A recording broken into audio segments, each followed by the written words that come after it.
guys are doing well. And today I thought I'd start reading this, well, the genre is horror, but I actually haven't even gotten to start it yet, so I think it would be really interesting for me to read it to you. It is horror, so I don't know if there's a lot of you that are into that, but I will be reading chapter 1 to you.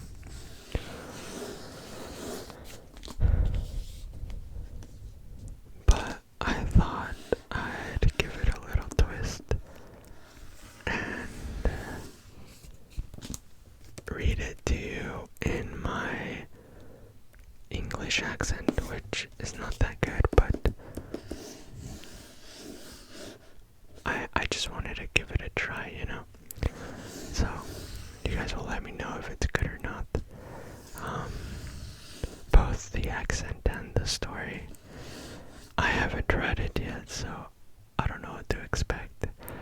But anyways, let's just get right into it. Right here we have, it says, "We hear voices." So, right here in the back, I'm not gonna read all the back of it, but it says, Billy just isn't himself these days. His new imaginary friend, Delphi, is telling him to do very bad things, because evil loves innocence. So, let's just get right into it. Okay. We hear voices. Okay, let's go. Here. A lot of pages of intro. Okay. So, chapter 1. Okay.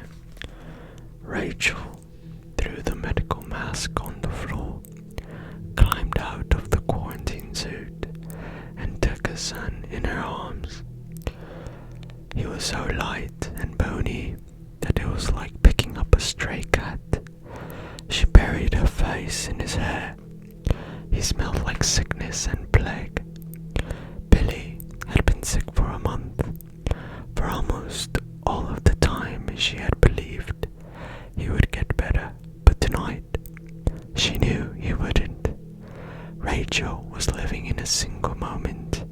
She felt it had lasted 1,000 years, and she wanted to stretch it to infinity, because she couldn't bear to step into the moment that would come next. She bargained with the universe. She would take any future it could throw at her, as long as it involved Billy staying alive. She was supposed to wear her full mask and quarantine suit, and she had done it until now. She had followed the rules to the letter, trusted the government, done everything she was supposed to do to take care of her boy, and none of it had worked. She sat on his bed and shuffled back, so she was leaning on the wall with Billy lying in her arms. Downstairs she could hear Al talking to Beth and Henry talking to Nina. She loosened her grip a little, because she didn't want to hurt Billy, and she kissed him all over his face, but he didn't respond. He was breathing though. Those sickly breaths were still coming. Billy's bedroom was tiny, with a single bed, a bedside table, a chair, and a chest of drawers. The walls were dirty white. The landlord wouldn't let her paint them, and when she tried to clean them, the paint rubbed off. But she and Billy had covered them with drawings, posters, things he liked. All that was gone now. Rachel had taken it all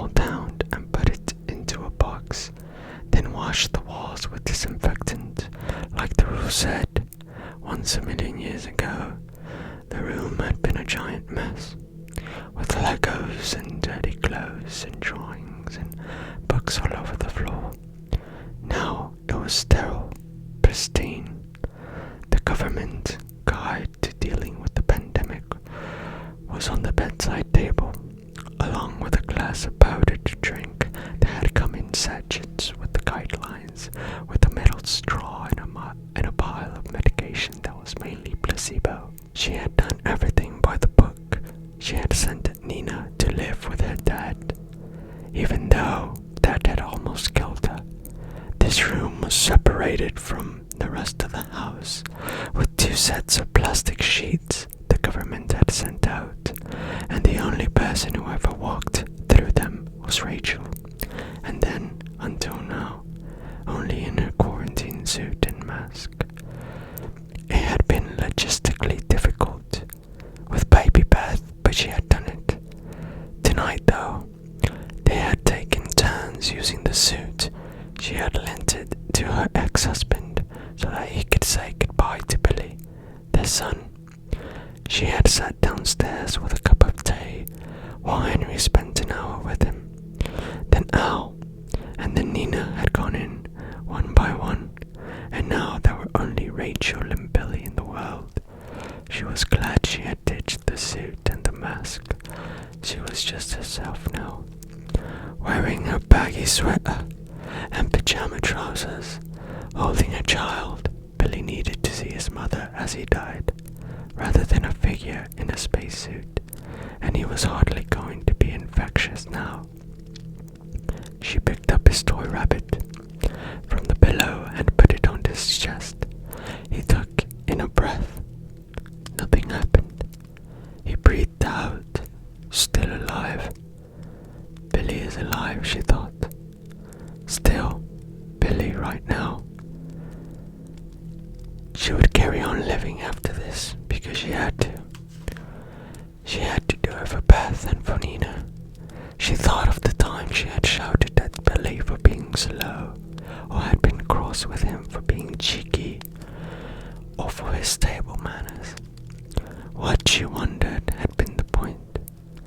What had been what had been the effing point? If she could go back, she would let him spend all 6 years climbing trees and watching telly and eating cake. She would grant him 6 years of perfect happiness, even though she supposed that might mean staying with Henry for longer than she would have liked. Billy was so pale that his face was a bluish-green color. His hair was slicked back with sweat. His temperature soared while he shivered. She waited for the next breath. When it didn't come, she pulled him tighter against her chest, trying to use her heart to jumpstart his. Billy, she whispered into his ear. Billy, it's Mum. Stay with me. She looked up, her child in her arms. Universe, she muttered. God, she added, hedging her bets. Allah, whoever you are, give me Billy back. Give me Billy, and I promise I will do anything. I'll sell my soul to anyone. Let me keep him. Nothing changed.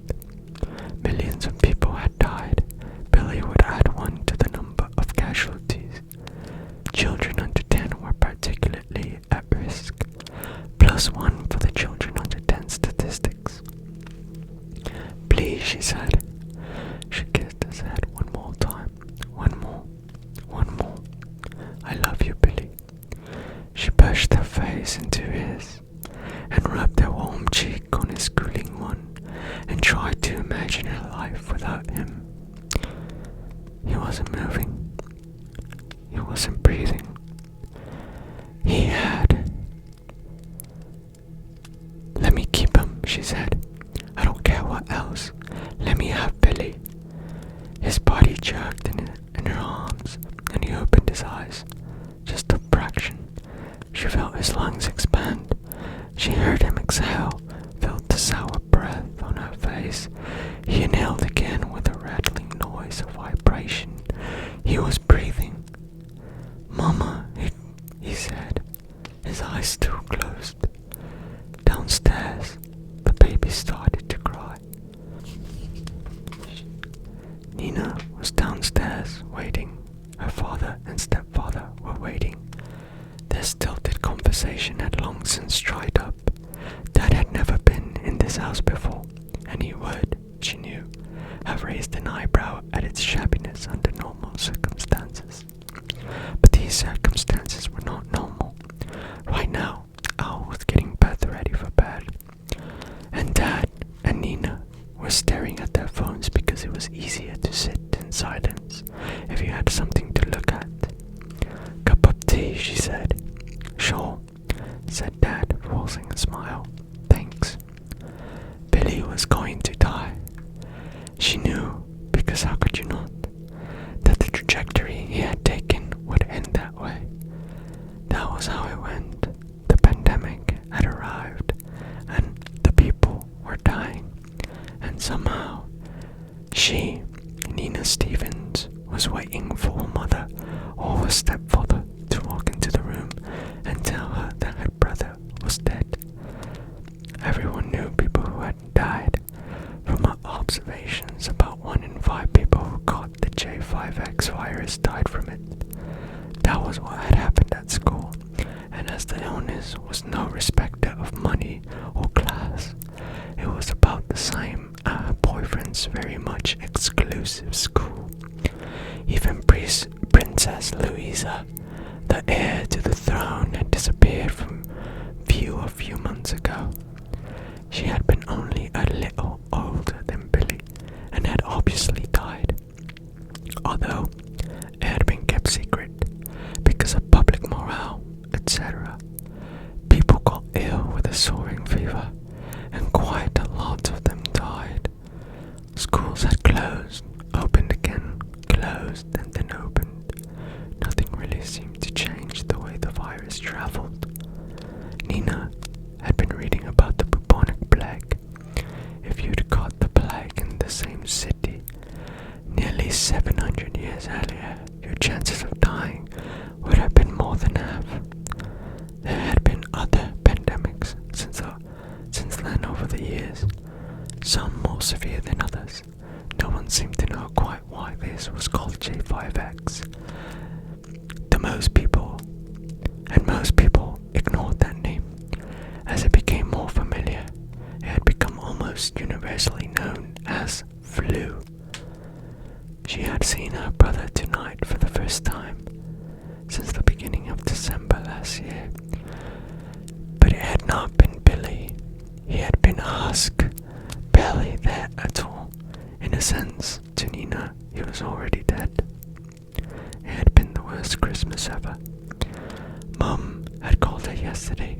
"Come over," she'd said, her voice husky.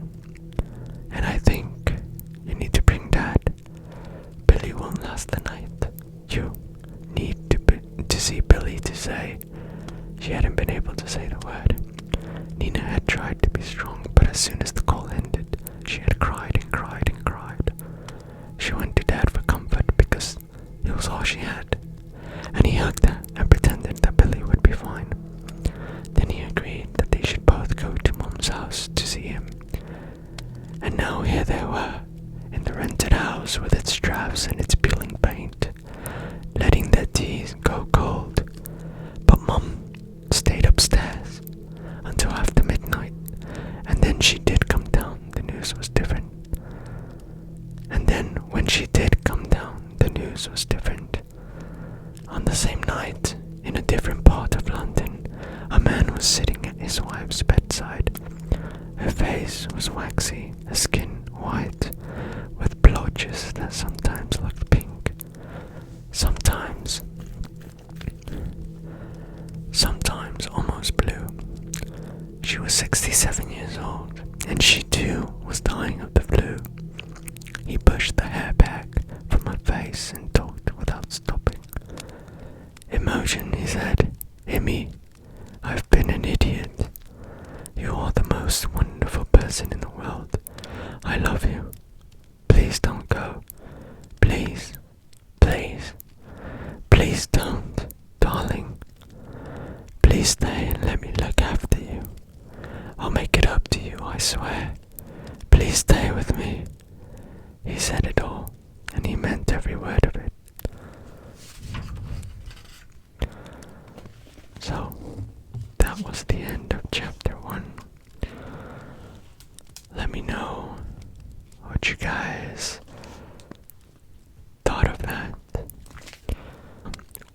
guys even want another video of me probably like reading chapter 2 or not, let me know in the comments.